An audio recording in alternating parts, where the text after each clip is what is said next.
Voici l'analyse technique de l'indice parisien au 31 octobre en clôture.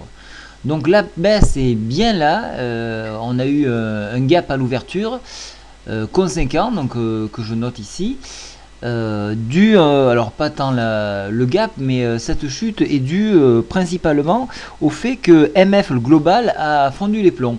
Donc ça c'est pas très bon pour l'économie américaine, puisque là on touche au cœur du système bancaire, donc financier surtout. Et vu qu'il y a des banques derrière, donc c'est pas très bon. Voilà pourquoi on a baissé. Alors on irait tendre à chercher on irait tendre à combler le gap ici que nous avons jusqu'à 3227 points. Il correspond également à un support qu'on retrouve ici à 3225 points. Donc ça c'est intéressant de regarder ce point là. Alors on a enfoncé en séance bien évidemment le bas de la fourchette Andrews, la MM7, et bon on a préservé ici là, la MM20, donc on a pas mal de marge. Donc on peut envisager que ça ne se fera pas demain. Enfin, je l'espère pas, sinon ça serait vraiment catastrophique. Alors pour demain, j'envisagerai, alors là il n'y a pas grand chose en tendance, j'envisagerai donc un comblement du gap ici et de repartir ensuite à la hausse.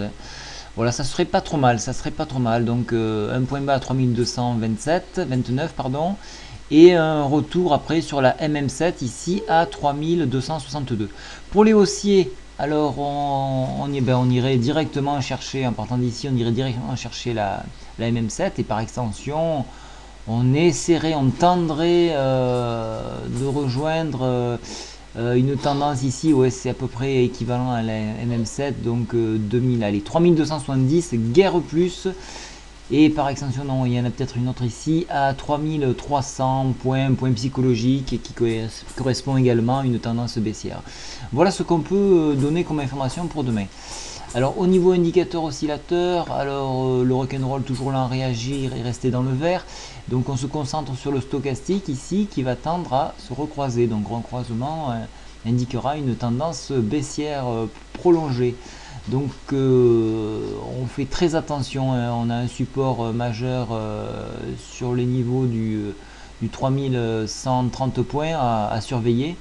Donc on fera très attention cette semaine, j'ai peur que ça bouge beaucoup, aussi bien dans un sens que dans l'autre, puisqu'il y a le G20 qui arrive. Donc pour demain, je reste sur petite tendance baissière, puis après repartir à la hausse.